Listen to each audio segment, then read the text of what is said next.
ఎంత చదువుకున్నా, ఏ స్థాయికి ఎదిగినా, ఎన్ని సాధించినా అమ్మ అనే పిలుపును కోరుకోని అమ్మాయిలు ఉండరు. అలాగని తమ ఆశల్ని, ఆశయాల్ని వదులుకోలేరు. ఇలాంటప్పుడే చాలామంది అమ్మాయిలు పెళ్లిని, పిల్లల్ని వాయిదా వేస్తున్నారు. దీంతో వయసు మీద పడ్డాక అమ్మ కావడం కష్టంగా మారుతుంది. అయితే ఇలాంటి వారికి ఆధునిక వైద్య విధానం ఎగ్ ఫ్రీజింగ్ రూపంలో ఒక చక్కటి పరిష్కారాన్ని చూపిస్తుంది. ఈ విధానంలో అండాల్ని భద్రపరుచుకోవడం ద్వారా కోరుకున్నప్పుడే అమ్మ అయ్యే అవకాశం దొరుకుతుంది. అమ్మతనాన్ని భద్రపరిచే ఎగ్ ఫ్రీజింగ్ గురించి ఇప్పుడు తెలుసుకుందాం.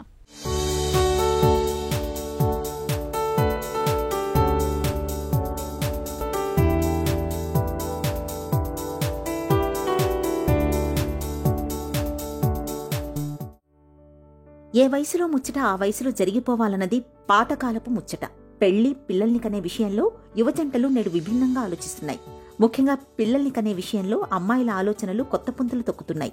కెరీర్ని దృష్టిలో ఉంచుకుని సంతానాన్ని ఆలస్యంగా కనేందుకు ప్రాధాన్యమిస్తున్నారు. ఈ నేపథ్యంలో వయసుతో పాటు అండాల క్వాలిటీ తగ్గకుండా ఉండేందుకు వీలుగా వాటిని ప్రత్యేక పరిస్థితుల్లో భద్రపరుచుకుని ఆపై కావాలనుకున్నప్పుడు సంతానం పొందడానికి తోడ్పాటునందించే ఎగ్ ఫ్రీజింగ్ వంటి ఆధునిక ప్రక్రియల వైపు మొగ్గు చూపుతున్నారు చాలామంది. అండాలను భద్రపరిచే ఎగ్ ఫ్రీజింగ్ అనేది ఒకప్పుడు సంపన్నులకు, సెలబ్రిటీలకే పరిమితం. కానీ ఇవాళ ఇదో ట్రెండ్గా మారుతోంది. చదువు, కెరియర్, వ్యాపారం ఇలా రకరకాల కారణాలతో ఇవాళ చాలామంది వివాహాన్ని, పిల్లల్ని వాయిదా వేస్తున్నారు. ఈ మధ్య సాధారణంగానే జీవనశైలి తెచ్చిన మార్పులతో సంతానలేమితో బాధపడే దంపతుల సంఖ్య పెరుగుతోంది. దీనికి తోడు వయసు పెరిగితే ఈ సమస్య మరింత ఎక్కువయ్యే ప్రమాదం ఉంది. ఆ భయంతోనే అమ్మాయిలు ఎగ్ ఫ్రీజింగ్ లేదా ఓసైట్ క్రయో ప్రిజర్వేషన్ పట్ల ఆసక్తి చూపిస్తున్నారు. ఎగ్ ఫ్రీజింగ్ అంటే ఎవరైతే ఫర్టిలిటీ ట్రీట్మెంట్ కానీ, ఫర్టిలిటీ ప్రాసెస్ని కానీ, అంటే ప్రెగ్నెన్సీ కావాలి అనుకునే ప్రాసెస్ని పోస్ట్పోన్ చేసుకోవాలనుకుంటున్నారో వాళ్ళల్లో ఎగ్ ఫ్రీజింగ్ అనేది చేస్తామండి. దీన్ని social egg freezing or oocyte cryopreservation అని కూడా అంటారు. సో ఇదే కాకుండా, అంటే ప్రెగ్నెన్సీ పోస్ట్పోన్ చేసుకునే రీజనే కాకుండా వేరే కారణాలు, అంటే లైక్ ఏమైనా క్యాన్సర్ ట్రీట్మెంట్కి వెళ్ళబోతున్నారు అట్లా అనుకునే వాళ్ళకి కూడా మనం ఈ ప్రిజర్వేషన్ అనేది చేస్తాం. ఇదే కాకుండా జెనెటిక్ ప్రాబ్లమ్స్ ఏమైనా ఉన్నప్పుడు, లేకపోతే ఫ్యామిలీలో ఏమైనా జెనెటిక్ ఇష్యూస్ వస్తున్నాయి అంటే లైక్ టర్నర్ సిండ్రోమ్తో అట్లాంటి జెనెటిక్ ప్రాబ్లమ్స్ ఉన్నప్పుడు వాళ్ళకి ఓవేరియన్ రిజర్వ్ అనేది క్రమేపీ తగ్గిపోయే అవకాశాలు ఉంటాయి. సో వీళ్ళల్లో కూడా మనం ఈ ఎగ్ ఫ్రీజింగ్ అనేది చేస్తూ ఉంటామండి. సో ఎగ్ ఫ్రీజింగ్ యొక్క అడ్వాంటేజ్ ఏంటి అంటే, మనం ఈ సోషల్ ఎగ్ ఫ్రీజింగ్ వలన ఇప్పుడు ఏజ్ ఏదైతే ఉందో, సే ఫర్ ఎగ్జాంపుల్ ఒక లేడీ తను ఒక 28 years to 30 years ఏజ్ లోపల తన ఎగ్స్ని ఫ్రీజ్ చేసుకుని ఉండి, తర్వాత తన ప్రెగ్నెన్సీ అనేది 33 years 34 years అప్పుడు ప్లాన్ చేసుకోవాలి అని అనుకున్నప్పుడు మనకి ఆ ఎగ్స్ అనేవి అదే ఏజ్కి ఫ్రీజ్ అయి ఉంటాయి. సో ఏజ్ తాలూకా ఎఫెక్ట్ ఈ ఎగ్స్ మీద పడకుండా ఉంటుంది. అండ్ ఫ్యూచర్లో ఒకవేళ తనకి ఎగ్ రిజర్వ్ అనేది తగ్గిపోతూ వస్తే కనుక తను ఫ్రీజ్ చేసుకున్న ఎగ్స్తో తను మళ్ళీ ప్రెగ్నెంట్ అయ్యే ఛాన్సెస్ అనేవి ఉంటాయి. ఇదే కాకుండా కొంతమంది క్యాన్సర్ ట్రీట్మెంట్కి అది వెళ్తూ ఉంటారు.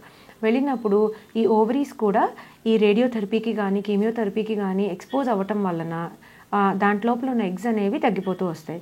సో ఇలాంటప్పుడు మనం ముందే ఎగ్స్ తీసి పెట్టుకోవటం వలన ఫర్దర్గా ఫ్యూచర్లో వాళ్ళ ఫర్టిలిటీకి, అంటే ప్రెగ్నెన్సీ ప్లానింగ్కి ఎటువంటి ఇబ్బంది లేకుండా చేసుకోవచ్చు. సో ఎగ్ ఫ్రీజింగ్ అనేది యూజువల్గా డిపెండింగ్ అపాన్ ద రీజన్ అండి, వాళ్ళకున్న రీజన్ని బట్టి మనం చేయడం అనేది జరుగుతుంది. సో ఏజ్ అనేది స్పెసిఫిక్గా ఈ ఏజ్లోనే చెయ్యాలి అనేది ఏం లేదు. సపోజ్ ఫర్ ఎగ్జాంపుల్ జస్ట్ అప్పుడే ప్యూబర్టీ వచ్చిన గర్ల్ అయి ఉండొచ్చు, తనకి అన్ఫార్చునేట్గా ఏదైనా క్యాన్సర్ డిటెక్ట్ అయి ఉండొచ్చు. సో వాళ్ళలో కూడా మనం ఎగ్ ఫ్రీజింగ్ అనేది చేయొచ్చు.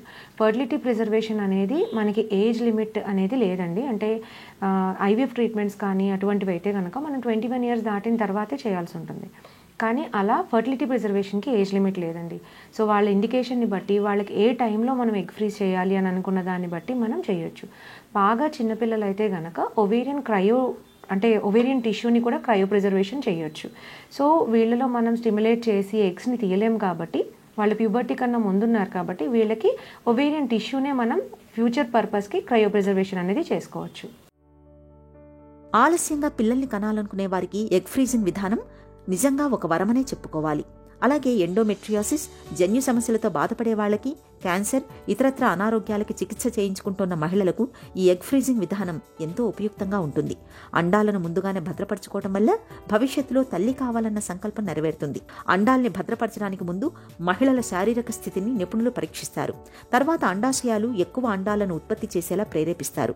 ఇందుకోసం టాబ్లెట్లు లేదా ఇంజెక్షన్లు ఇస్తారు.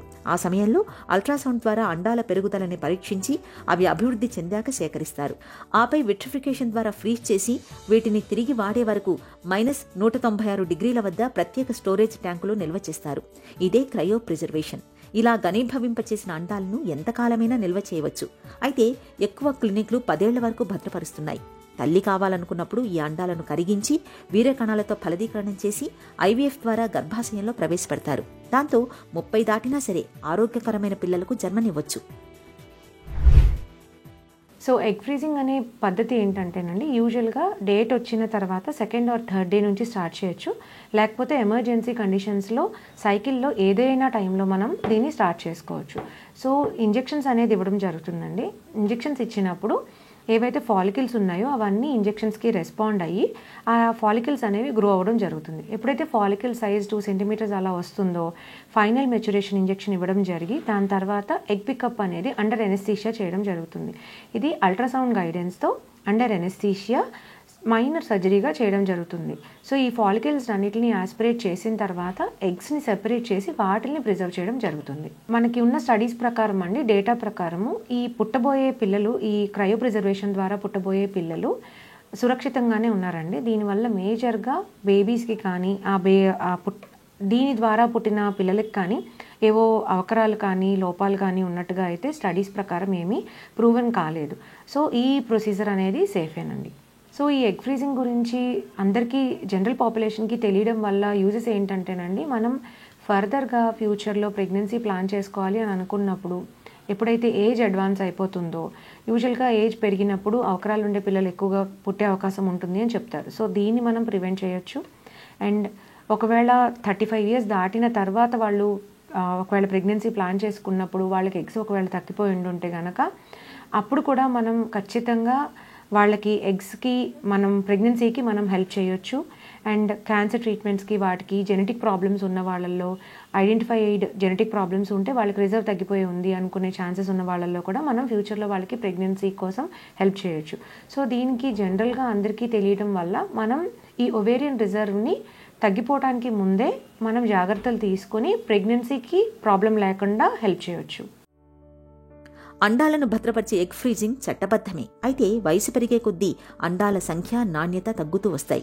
కాబట్టి 21 నుంచి 38 ఏళ్ల వయసులోనే భద్రపరచాలి అన్న నిబంధన మన దేశంలో ఉంది. అందులోనూ 20 నుంచి 30 ఏళ్ల వయసులో అండాల్ని భద్రపరచుకోవడం ఉత్తమమని చెబుతారు నిపుణులు. తెలుగు రాష్ట్రాల్లోని ప్రముఖ నగరాల్లోని సంతానోత్పత్తి క్లినిక్లు చాలా వరకు ఈ ఎగ్ ఫ్రీజింగ్ సేవల్ని అందుబాటులోకి తీసుకొచ్చాయి. మొత్తం మీద ఎగ్ ఫ్రీజింగ్ అయ్యే ఖర్చు ఆసుపత్రిని బట్టి 50,000 నుంచి 2-3 లక్షల రూపాయల వరకు ఉంటుంది. ఒకసారి నిల్వ చేశాక ఏడాదికోసారి తిరిగి వాడుకునే వరకు 5 నుంచి 60,000 రూపాయల ఫీజు ఉండవచ్చు. కారణం ఏదైనా అమ్మయ్యే రోజు కోసం ముందు జాగ్రత్తగా తమ అండాల్ని భద్రపరుచుకుంటోంది నేటి తరం.